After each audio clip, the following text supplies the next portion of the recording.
I greet my mothers and my fathers and my brothers and sisters here. If children are here as well, I greet you. I thank you for showing up and for being here. My brother Jacob titled this Yoruba Philosophies and Post-Activism. And I want to share a story. This whole thing is about themes from my book, These Ones Beyond Our Fences, things from my work in the world today, which I call post-activism, and what is happening around the world, and how I am, in many senses, a recovering Yoruba man. Up until recently, I didn't quite realize that I was actually Yoruba. And this is what I mean by that. I grew up in Nigeria, but to grow up in Nigeria is to be, especially if you have that privilege, is to be educated. And once you're educated away from context. You're not educated into the magic worlds of your culture. You're not educated into the intelligences of your people. You're educated away from that. You're taught to speak English like those people on BBC do. You're taught to pronounce words like people on CNN and MSNBC do. And your own language is abused. I remember being beaten by teachers who, they called it vernacular in school. And that's our language. We were told not to speak the language because the idea was to catch up with the West, to do as much as possible to catch up with those who spoke English in the West, so that we can look more like London or New York or Atlanta or Minnesota. And so I am recovering, and I'll tell you how that came to be. I am recovering a sense, even though I still grieve a sense of loss, I am recovering a sense of joy in reappreciating my culture, its wonderful histories, its wonderful orature, the folklore, the mystical traditions, earth-based traditions and understandings of interaction and non-essentialized butter. I'm recovering into these realities. And so I want to start with a few points about the senses that I feel are beautiful understandings of the world that might help us carve out or speak to us or might be resonant as we try to understand the world today. And why I was shockingly made aware, of the beauty of these things. I'll never forget the smells of eba and egusi soup. Of my mother with her peers making pounded yam in the kitchen, and then sweating into the pounded yam. And then I'm disgusted because I'm this American English trained kid. And I go to my father and I say, why are they sweating into our food? And my father would say, it's the sweat that makes it sweet. It's the sweat that makes the food sweet. Or my father and his friends, calling a party and then pouring a libation. And then I'm wondering, why waste a perfectly good cup of wine? And I never quite understood it. These are the sights, sounds, and memories that still linger and will never, ever leave my body. Part of my DNA, in a sense. I remember the stories of Ijakpa, the trickster tortoise. I have been reading about Eshu, who, when the British colonizers came with their traditions and their spiritualities, looked for a way to proselytize and convert people to the religion. And so they called Olodumare, the supreme god. And then they looked for a devil, and they found we didn't quite have a devil in our mythologies. We didn't have a boogeyman at all, no villain. And so they looked in our pantheon and they selected the one called Eshu. And now Eshu is now the devil.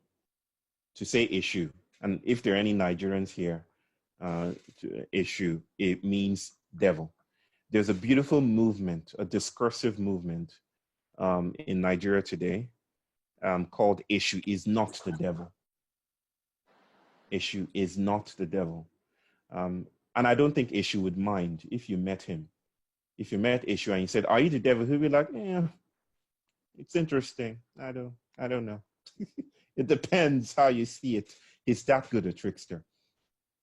So I remember Eshu and Ijapa, my mom's cooking, the way the language of Yoruba melts through mouths like palm oil. Um, the way every Yoruba person has the greeting for every moment.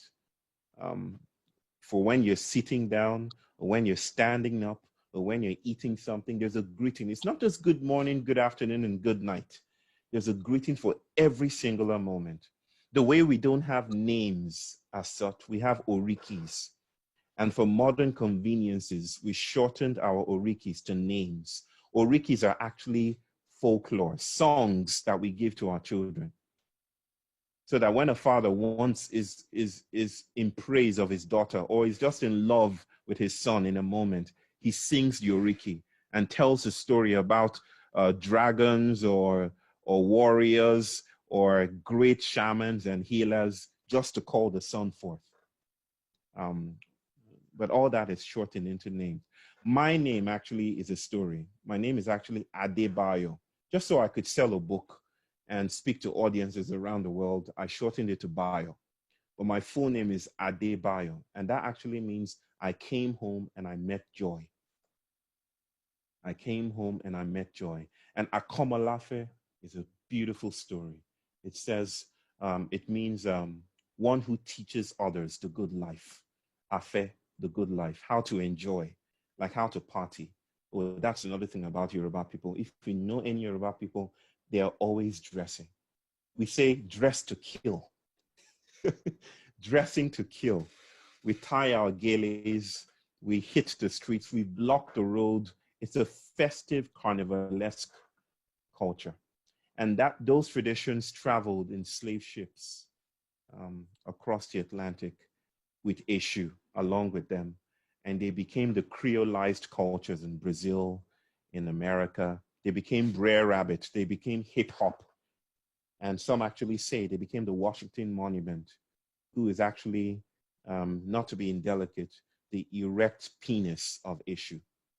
So even your traditions are actually, those of us who are coming here from America, borrowed from the trickster traditions in Yoruba land.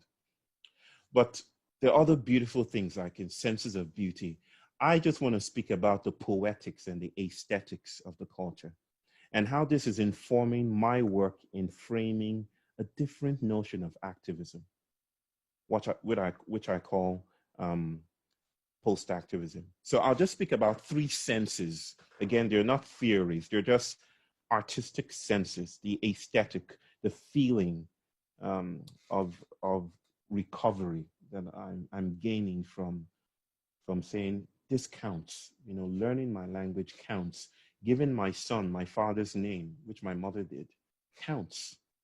My son's name is Abayomi, and there's a story there, a beautiful post-activist story there that might speak and resonate with the protesters in the US, those who are suffering with COVID-19 phenomenon, or those who want answers or new questions about climate justice and racial justice around the world today.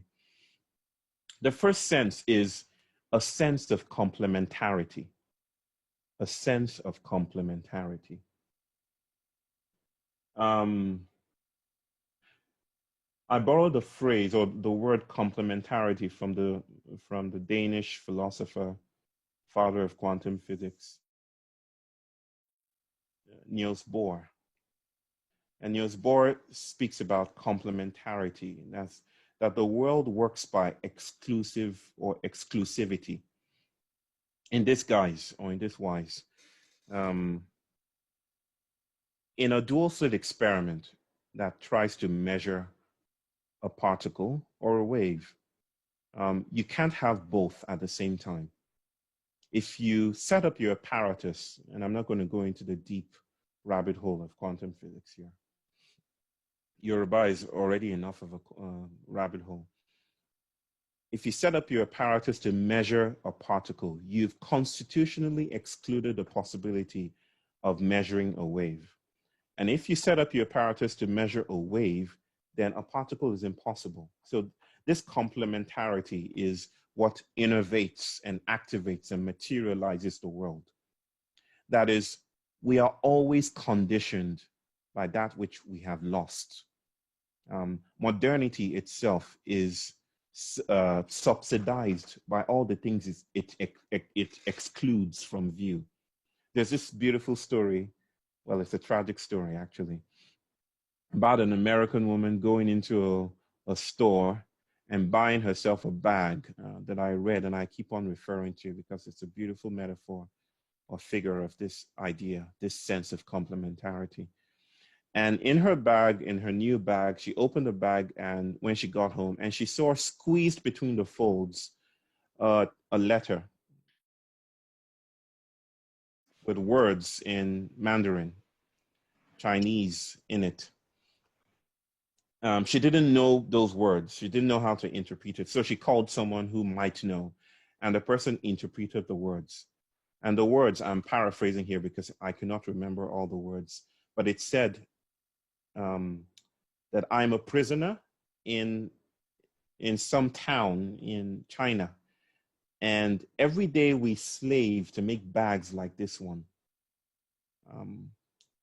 We're beaten, we're sent to sleep if we do not meet the quota for the day. Help, SOS, help. And that's what was hidden within the folds of a pristine bag. And I found that that's a tragic and poetic metaphor for modernity. And modernity invites us to live on the surface. You know, it says you bought yourself a new Nokia phone or a new Apple device.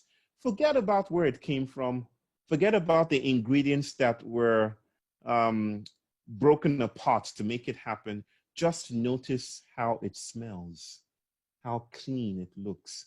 Have you installed a new app? Have you installed a new update? Forget about the things that have subsidized it.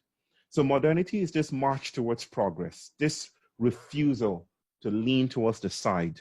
It's the refusal to look at the past, to notice ancestrality. It does the same thing in how it creates identity. It says Shane is a white man. I don't know if you're white, Shane, but my pixels tell me you are.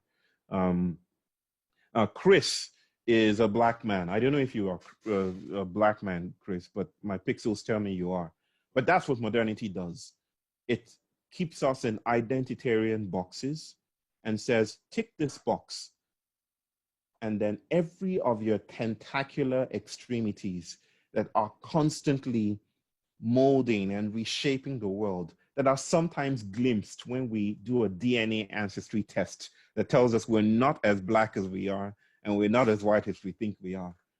Those threads, those interstitial longings, those lichens that are going through the soil, that are always porous, making our boundaries always porous, are cut away from view. And so modernity is the privileging of identity boxes, is the privileging of a kind of regime of visuality, a way of seeing that does not give account for all the things and conditions that made it possible. We don't know how to do that, us framed in cities. So Niels Bohr's philosophy of complementarity is that something is lost, something gives when something appears. Something is almost like a sacrificial arrangement. And this is the idea here. When I started on my decolonial journey, I started on a PhD. I trained in a neuropsychiatric hospital, taking clients and learning the ropes in psychotherapy, psychiatry. And I decided there was a crisis, and there still is that crisis in Nigeria. We don't have enough beds to cater to the population. We don't have enough people, trained clinicians. But I wondered if the crisis was about numbers, about the number of clinicians and not about something deeper. I said, how do we come to define psychopathology in the first place? Are we missing out on something? How have we imported definitions of madness or non-well-being or dissociation from the West? And how are we perpetuating these ideas of unwellness? And what have we lost in doing this? And so I decided to go underground, which was really frowned upon by the Christian university where I finished from and started to work in as a professor. So for my PhD journey, I went to Yoruba healers, underground men who taught me secrets, who threw cowries up in the air and entered into divinatory processes in the Ifa traditional religion. And I remember every time I spoke with them, I always left with a sense of sacrifice. It's not just about giving them something. It's about the idea that even your notion of psychopathology shields you from noticing that what you term a sickness might be a breakthrough, a spiritual breakthrough. They invited me to see that. Oh, I asked one question one time. I said, because I was really in my PhD spirit, and I was like, so what's your nosology? What's your diagnostic tool for determining, according to the DSM, what's the diagnostic tool for determining auditory hallucination or visual hallucination? How do you name these things? How do you determine a person needs help?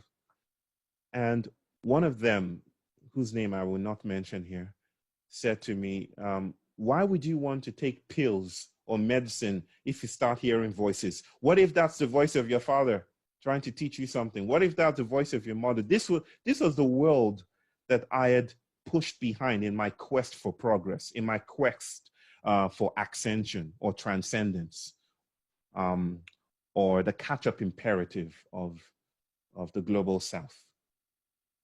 And so they taught me a sense of complementarity, that something is lost, that the world works by sacrifice, that if you want to ask something, even knowing is a form of sacrifice. Something gives. You don't just know in some kind of linear way.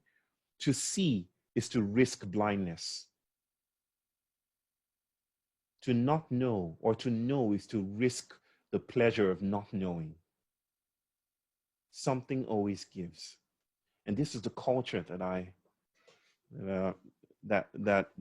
left behind, that I'm slowly, painfully, but slowly returning to and learning from. The second sense that I want to share is a sense of the more than human, the exquisite more than human. Yoruba is a very post-humanist tradition. We not only live in or inhabit a world that is more than human. There are other things around us that exceed the human. Animal spirits.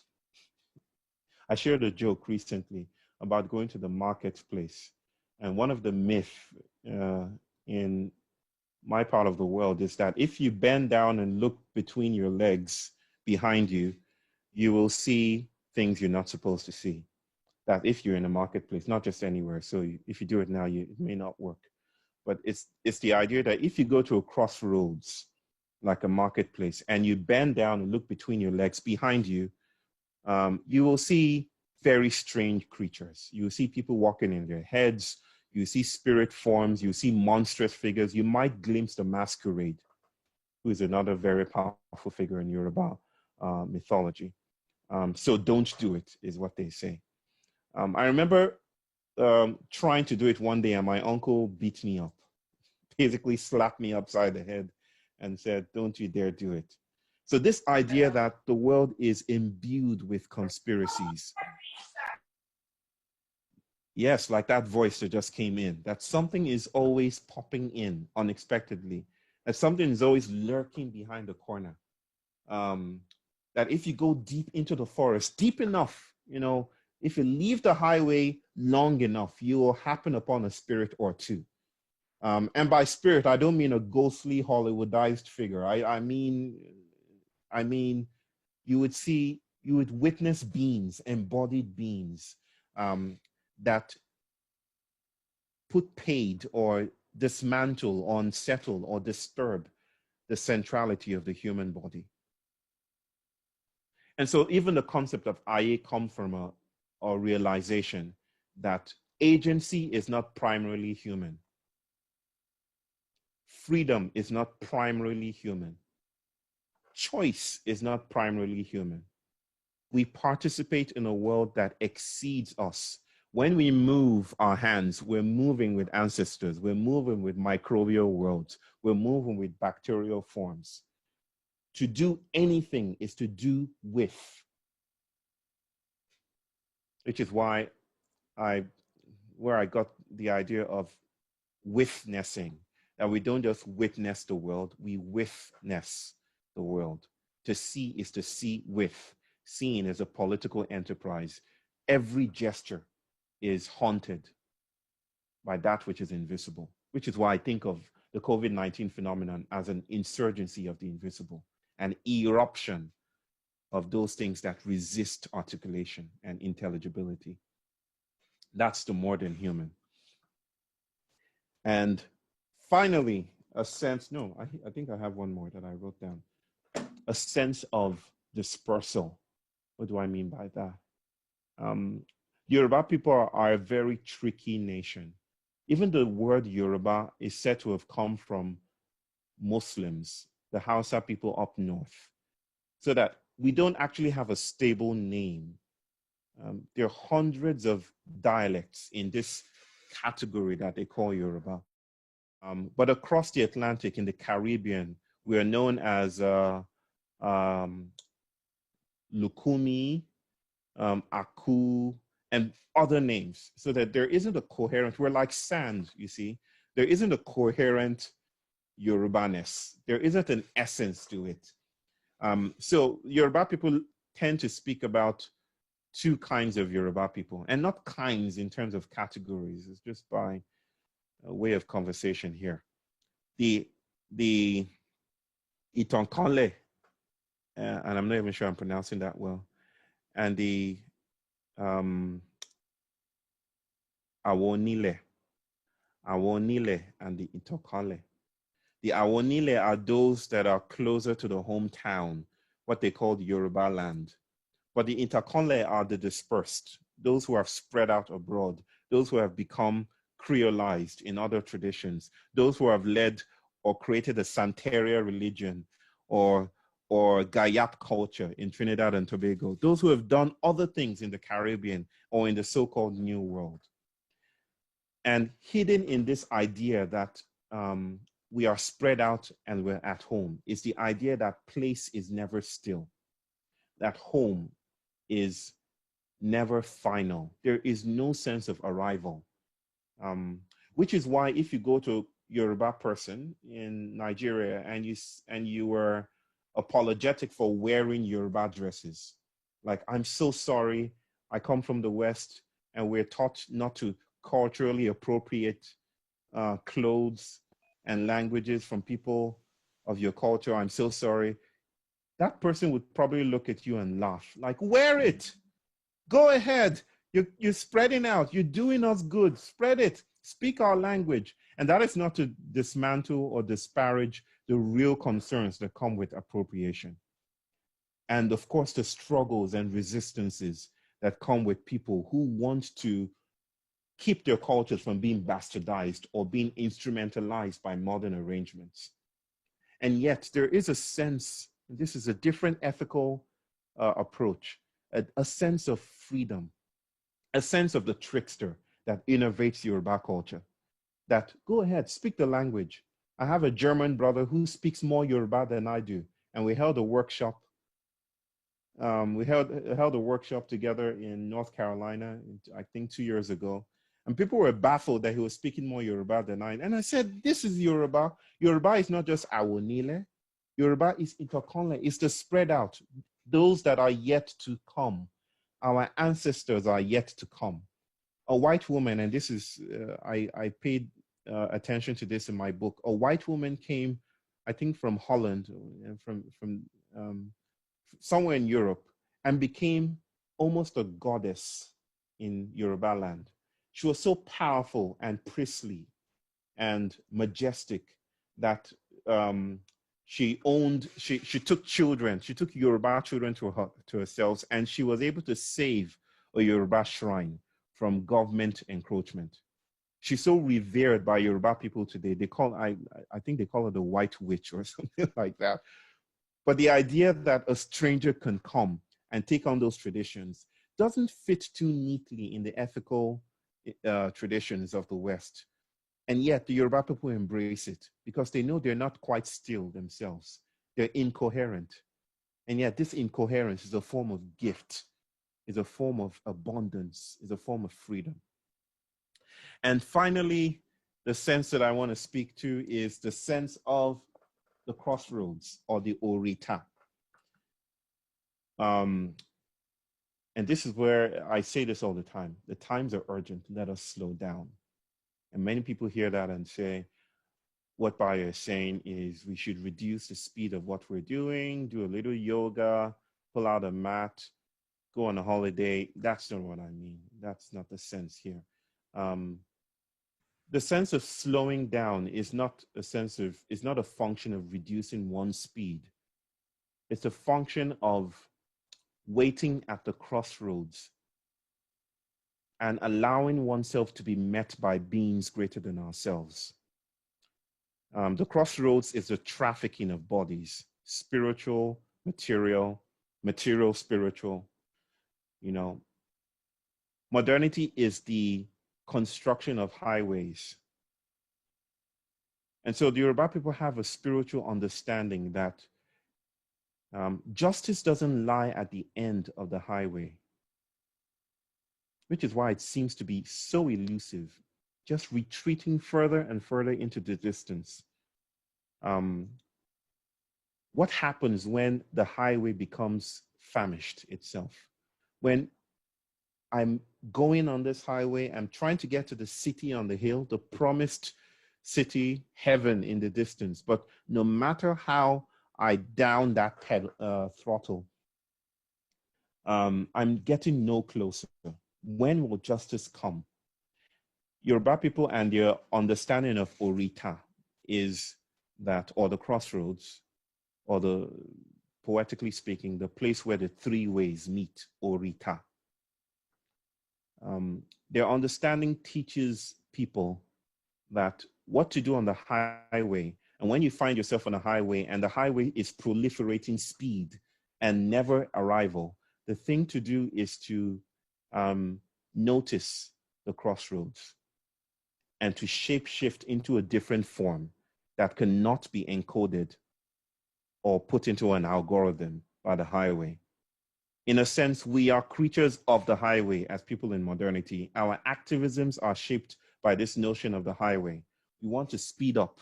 We want to get to justice in the distance. We want to do as much as possible to get to the promised land. This moral arc of justice that dips, in our favor, that Martin Luther King spoke about. We want to reach the end of the story. But we've been doing this for a long time. We've been at it for a long time. We've been doing climate justice work, racial justice work, ecological justice work. And we seem to be caught in a tyranny of cycles.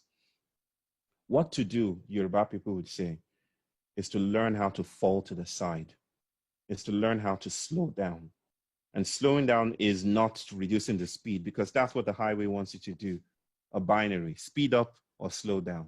Slowing down is about stepping off the highway and finding fugitive dispersals where we can shapeshift into more than human forms, where we can touch our long bodies, where we can account for ancestrality, where we can learn how to speak different languages, ontological languages, where we can learn how to grieve, where grieving itself is a form of activism, and where all these things together might make exquisite new visions possible, new imaginations that are not possible when we stick to the highway.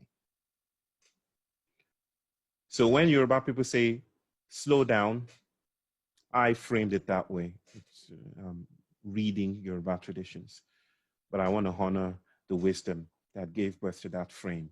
When they say slow down in times of urgency, when they say in order to find your way, you must become lost, they're inviting a sense of lostness that we don't know how to access today.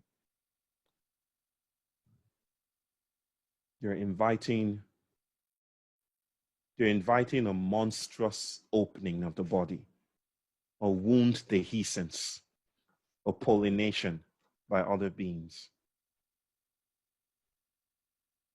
They're inviting a libation. These senses and more that I don't think I can do justice within 2 hours or even 2 years, because there's so much to unpackage there, gave birth to my understanding of post-activism. I've been speaking about post-activism for 2 years or 3 years or more now. And the idea of post-activism is not a superior form of activism, a dismissal of conventional activism. Post-activism points our attention or brings our attention to the irony of responsivity. Let me break that down. That is, when we think we're acting, we're actually acting with. Activism, the model of activism we have today is we have good information, good action, good results.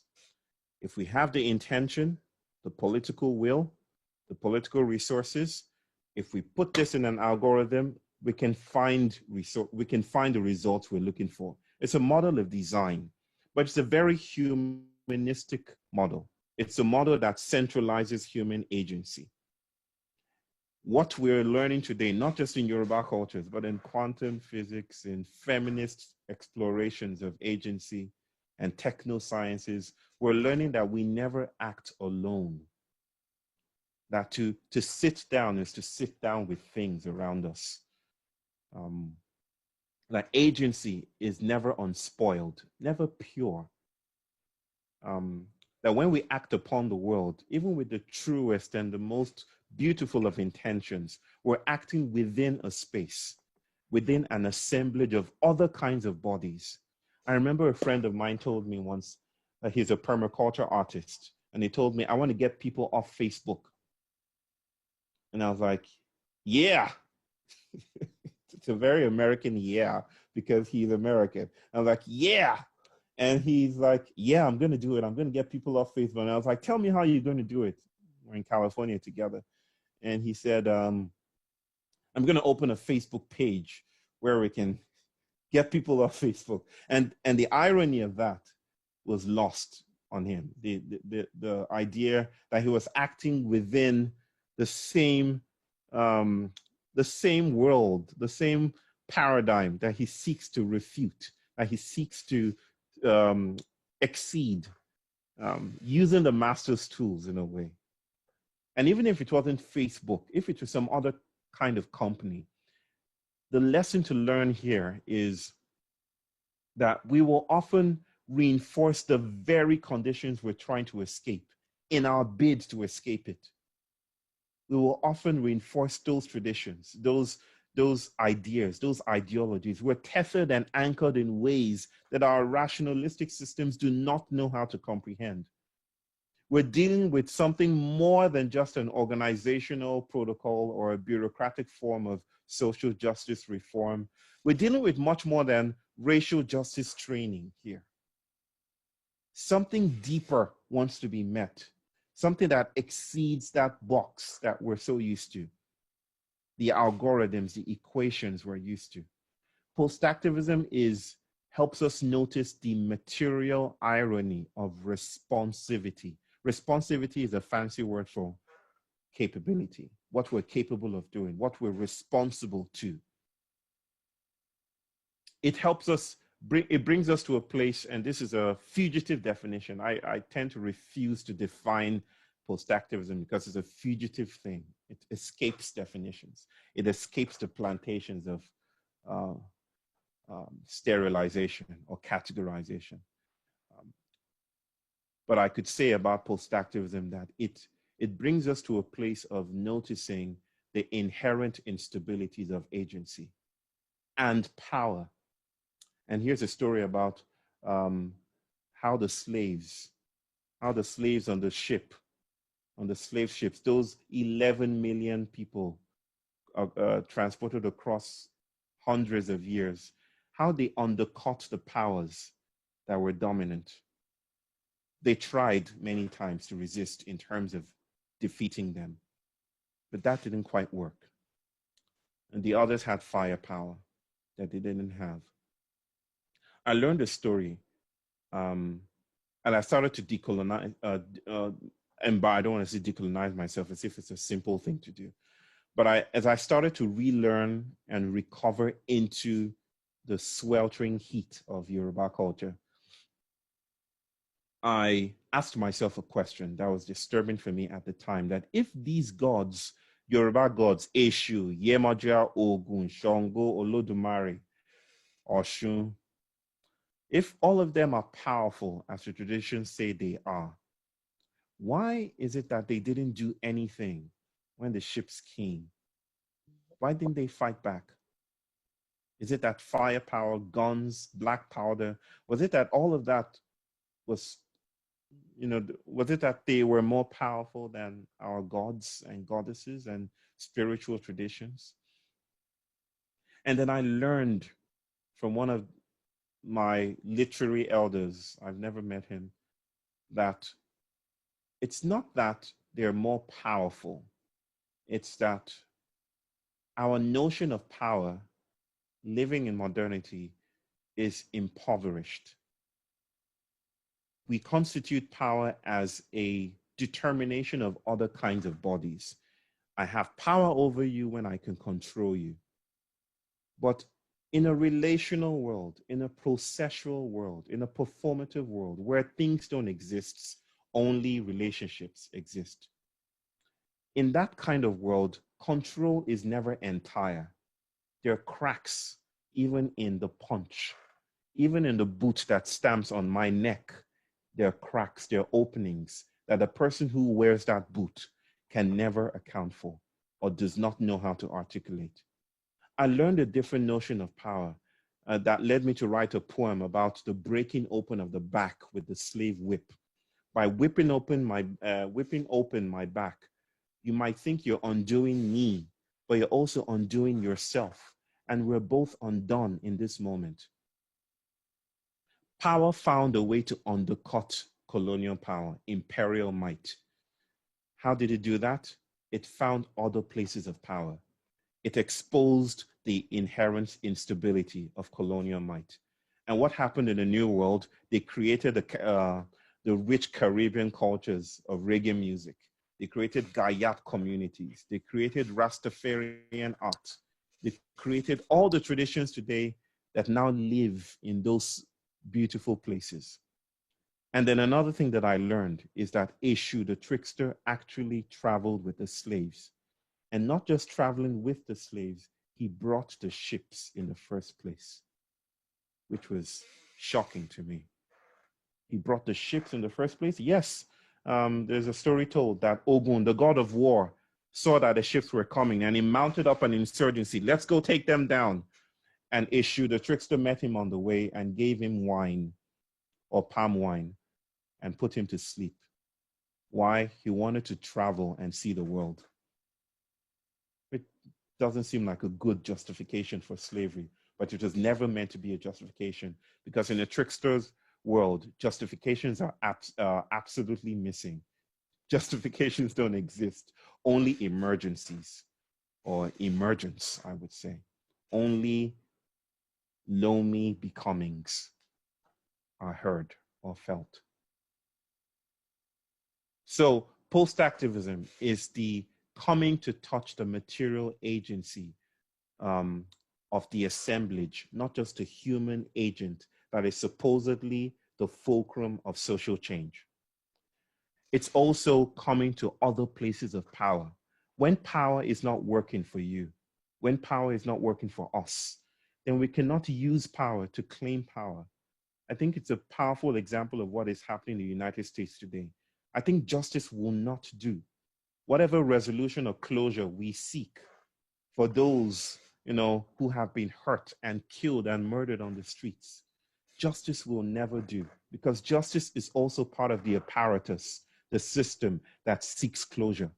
It's part of the furniture that wants to enclose itself and its meaning-making practices.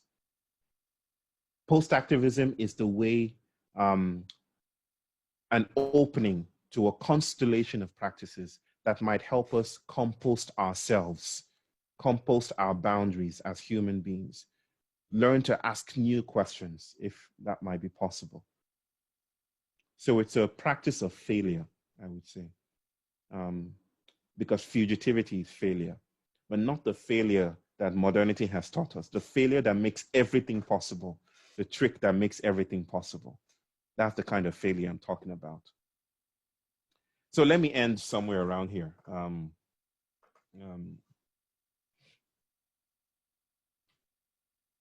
not sure what to end with. I came fully in the spirit of tricksters.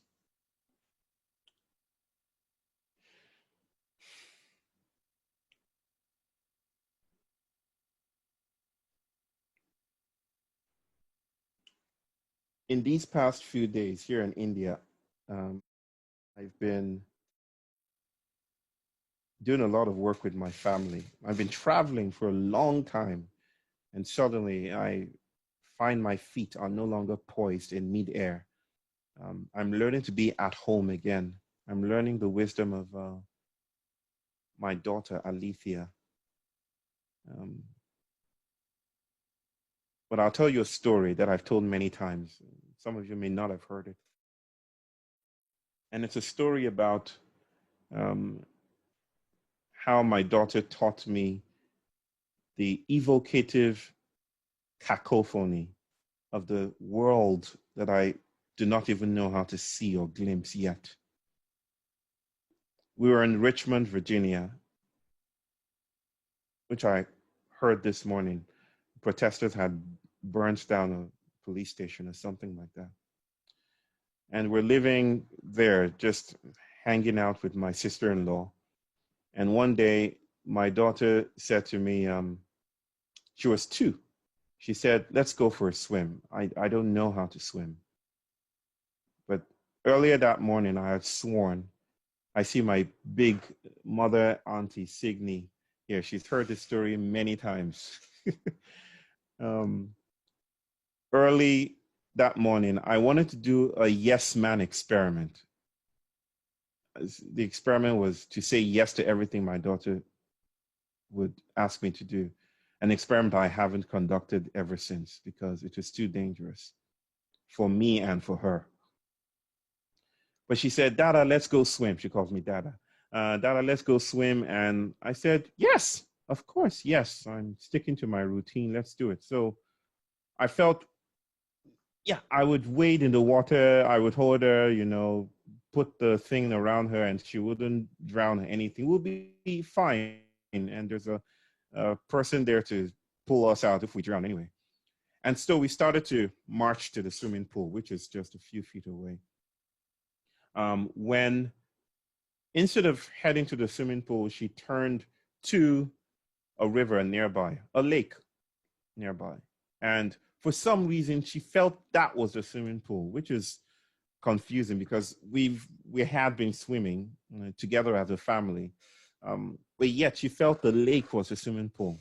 And I tried to say, no, but this is a swimming pool. And I remembered my practice for that morning. So I said, okay, the lake is the swimming pool. And so we started to walk towards the lake.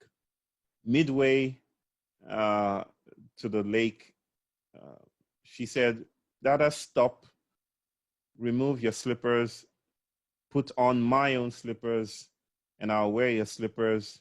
Why, Ali? Just for fun. And so I did that, and it was getting really awkward because my feet are a size 45 and hers were, I don't know. I could barely get my toes in. And we started to march towards the lake.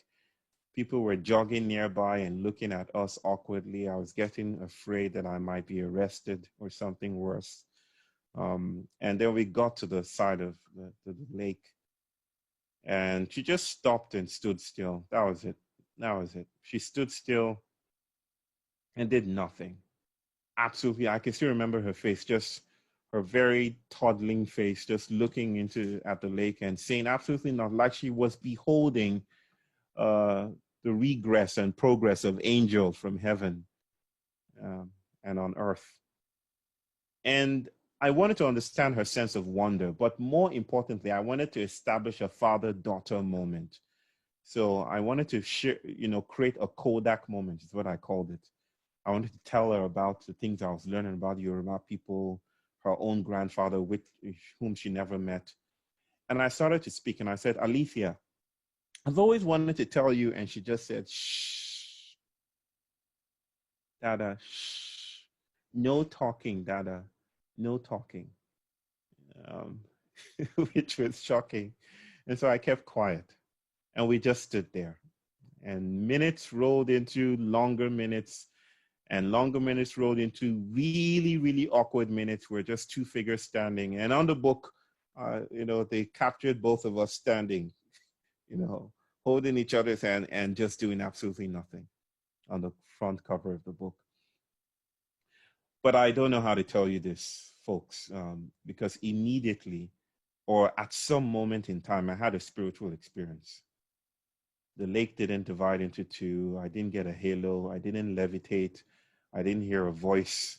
But I left, I had a very profound sense of the interconnectedness of things.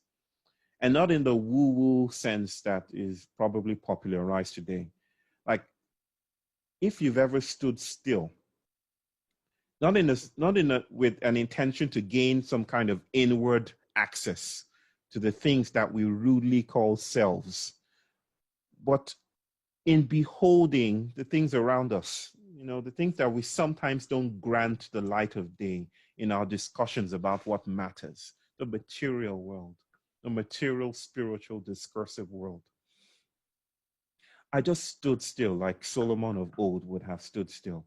And I noticed ants. I smelt the wind, if you will. A blade of grass meant so much more than every theology that I had learned up to that moment in time. My PhD could not stand in the light of the voices, the quacking of ducks nearby. It just felt really powerful to me, and I still struggle to explain it with words. And to cut the long story short, having this experience still lingers till today. But Alethea punctuated the experience and said, Dada, put this dirt on your face all of a sudden. So I felt, okay, I can do that. And I put the sand on my face. And she said, eat some of it. And that's where I terminated the experiment. I said, that's it, we're going home. And we went home. But home has never been the same. I'm still in the home that Alethea is creating. She's an unschooled child. We're treating Alethea as an elder instead of as a tabula rasa that needs to be filled with civilization's teachings. We're learning to follow her. We're learning to treat her philosophy as serious work, as the kind of work that maybe a COVID-19 phenomenon is inviting us to do, instead of rushing our children to Zoom and teaching them, everything that is online. We're learning to stay with her, with the awkwardness of her. We're learning to see that forward movement may not be possible anymore, but awkward movement is always there. The orita, the crossroads, the invitation to shapeshift, to become less than, more than, inhuman, other than human, to listen to voices, to learn how to play with seeds, to learn how to play with plants, to learn how to conduct speculative histories, to know that there are fugitive histories that are possible, to tell stories in other ways that are not possible, to learn that the world is made of play. And to take things seriously is to take play seriously. All of this is what my Yoruba, Indian, English, because her mother is also part English, Iranian, her mother is also part Iranian, child is teaching me. My full name is Alethea Anya Akomolafe. My son's name is Kea Abayomi Akomolafe. And my name for the last time is Bayo Akomolafe. And that's where I'll end it. Thank you so much for listening.